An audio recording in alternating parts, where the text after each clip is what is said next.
नमस्कार बंधुओं, माताएं एवं बहनों। आज मैं एक बच्चे क्यों माता पिता से दूरी बना रहे हैं, कारण, दर्द और समाधान, ये तीनों चीज़ आप लोगों के समक्ष रख रहा हूँ। क्या आपने भी कभी महसूस किया है कि जिस बच्चे को आपने उंगली पकड़कर चलना सिखाया, आज वही बच्चा आपसे नज़रें चुराने लगा है? क्या आपने भी ये सुना है, मम्मी पापा ये मेरी लायक नहीं है? आप मत बताइए मुझे क्या करना है। आज हम बात करेंगे उसी बदलते रिश्ते की जहाँ प्यार है लेकिन दूरी भी उतना ही ज़्यादा है। आज का बच्चा पहले जैसा नहीं रहा। पहले इंडिपेंडेंट, स्वतंत्र बनना चाहता है। उसे लगता है कि उसे सब पता है। वो गूगल और सोशल मीडिया से सीखता है। उसे लगता है कि पेरेंट्स आउटडेटेड है। आज का बच्चा सोचता है, मेरी ज़िंदगी, मेरे फैसले, मुझे कोई कंट्रोल ना करे, मैं खुद सब संभाल सकता हूँ। लेकिन यही सोच धीरे धीरे दूरी बनाती है। जनरेशन गैप, पीढ़ियों का अंतर। माँ बाप का समय अलग था, बच्चों का समय अलग है। पहले सादगी थी, अब कंपटीशन और प्रेशर है।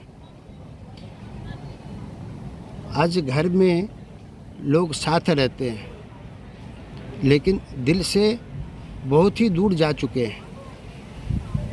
सबके हाथ में मोबाइल, कोई किसी को सुनने को तैयार नहीं, क्योंकि सबका अपना अपना मोबाइल से कनेक्टिविटी ज़्यादा है। अच्छे बच्चे सोचते हैं मैं सही हूँ, माता पिता सोचते हैं मैं ज़्यादा जानते हैं। परिणाम हो जाता है दोनों में टकराव। और इस टकराव का क्या निर्णय होता है, क्या निष्कर्ष निकलता है, वो मैं आपको बताता हूँ। जिस बच्चे को अ से अनार सिखाया, आज वही बच्चा अपने ज्ञान का घमंड दिखाकर माँ बाप को ही अनपढ़ समझने लगा है। क्या यही आज की तरक्की है? माँ बाप की बात को आदेश नहीं, आशीर्वाद मानते थे पहले के बच्चे। रिश्तेदारों का सम्मान करते थे, कम जानते थे लेकिन झुकना भी उतना ही ज़्यादा जानते थे। लेकिन आजकल के बच्चे ज़्यादा पढ़े लिखे हैं, इंटरनेट से सारी सुविधा उसको मिल जाती है, लेकिन सम्मान करना बिल्कुल नहीं आता। वो भूलते जा रहे हैं। फ़र्क सिर्फ समय का नहीं, सोच का है।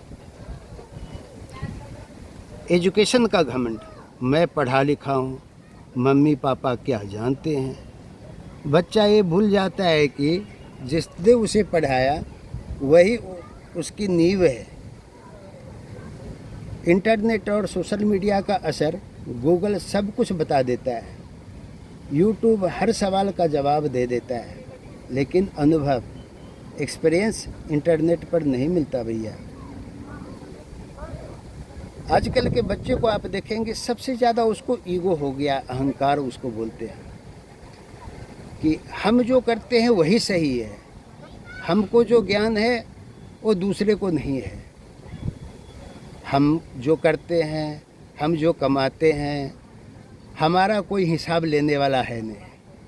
लेकिन वही मम्मी पापा, अगर उसके पास 1 रुपया भी अगर होता है तो ये किस लिए है, किसको देने के लिए है, कहाँ पर रखा है, किस अकाउंट में रखा है, इसकी जानकारी, इसकी खोजबीन में 24 घंटा वो लगे हुए रहता है। उनके पेरेंट्स मॉडर्न हैं। कंपैरिजन मतलब तुलना जो हो गया, मेरे पेरेंट्स पुराने ख्याल के हैं। बच्चा तुलना करके अपने ही माँ बाप को कम आंकता है। फ्रीडम गलत की समझ। स्वतंत्रता का मतलब जो मन करे वो करना नहीं है, सही और गलत समझकर फैसला लेना है। माँ बाप का दर्द महसूस आजकल बच्चे करते ही नहीं हैं, क्योंकि उसको ये पता है कि माँ बाप तो जन्म दे दिया, बस उसका फर्ज था। माँ बाप को वो अपना फर्ज समझता है। आगे उसको माँ बाप से बढ़ कर के आने वाली जो है वही उसका सब कुछ है। स्वर्ग नर्क सारा चीज़ उसी के हाथ में है। वो बोले तो डूबे, वो बोले तो उगे, वो जो कहे वही करे। माँ बाप की तो कोई काउंटिंग ही नहीं है। इसलिए माँ बाप भी आजकल थोड़ा सा अपने में बदलाव लाना चाह रहे हैं। वो चुप रहते हैं लेकिन अंदर से टूट जाते हैं। वो डांटते हैं लेकिन प्यार से। वो रोकते हैं क्योंकि डरते हैं। सबसे बड़ा दर्द हमारा बच्चा हमें ही गलत समझने लगा। सबसे बड़ा दर्द ये हो जाता है आदमी को। एक लड़का था, उसका नाम गलत बता रहा हूँ, उसका नाम था विवेक। बहुत तेज़ और बहुत पढ़ा लिखा। वो हमेशा अपने पापा से कहता, आपको कुछ नहीं आता, आप पुराने ज़माने के हैं, पुराने रिश्तेदारों से आपको लगाव है, आपने हमारे लिए क्या किया, आपने हमको ऐसा कर लेना था, ऐसा नहीं किया। ये बच्चे की आज का सोच है, क्योंकि एक दूसरे से कंपटीशन हो गया है। पापा चुप रहते हैं। एक दिन विवेक ने खुद का बिजनेस शुरू किया, बिना किसी सलाह के, बिना किसी से विचार लिए हुए। और कुछ दिनों बाद बिजनेस डूब गया, उसके ऊपर कर्ज हो गया, दोस्त भी छोड़ गए। तब उसे याद आया, पापा कहते थे धीरे चलो, सोच समझ कर चलो। वो घर आया, पापा के पास गया, रोते हुए बोला, पापा मुझसे गलती हो गई। पापा ने सिर्फ इतना कहा, बेटा गलती से सीखना ही असली समझदारी है। यही होता है माँ बाप का दिल। अगर बेटा किसी का बाप किसान रहता है, किसी की माँ अगर किसी के घर में काम करके बच्चे को अगर पढ़ा देता है, और बच्चे अगर जो जॉब में चले जाते हैं तो वो कंपटीशन ढूंढने लगता है कि मैं तो बहुत गरीब बाप का है, तो वो अपने माँ बाप का जो है ना परिचय देना बंद कर देता है। उसको लगता है कि हम किस अमीर बाप को हूँ, किसका नाम मैं बताऊँ, क्योंकि उसको अपना बाप का, अपना माँ का नाम लेने में शर्म लगता है। ऐसा आजकल का जनरेशन का सोच हो गया है।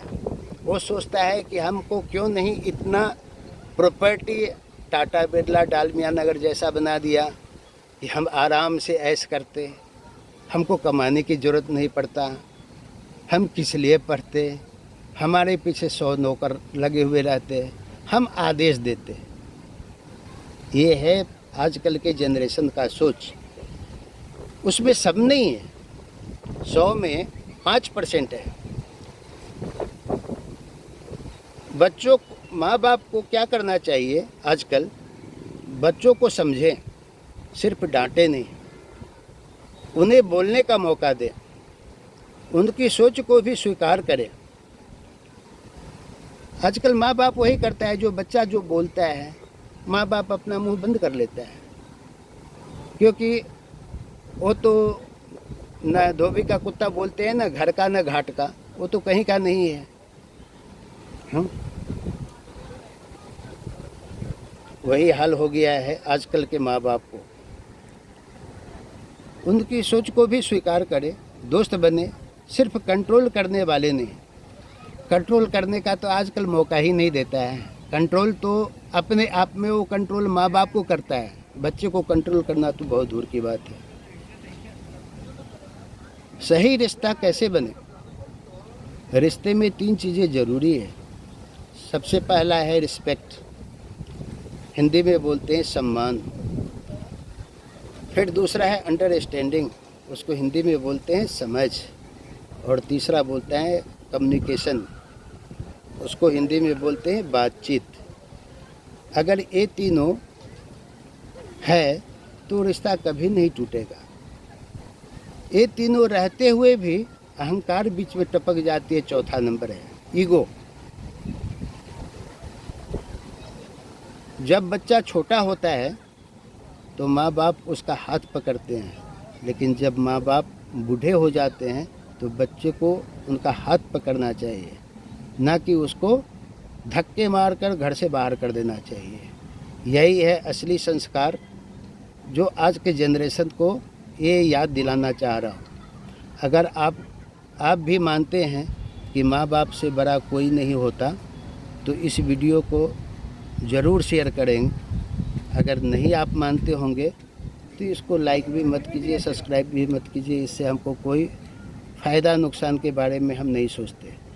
हम आपको जो हमारे अंदर में जो जिज्ञासा उत्पन्न हुई वही मैं आपको जानकारी देने का प्रयास किया हूँ। क्योंकि शायद किसी को खोया हुआ सम्मान वापस आ जाए, इसी को लेकर के मैं आज इस विषय को आप लोगों के समक्ष रखा हूँ। धन्यवाद।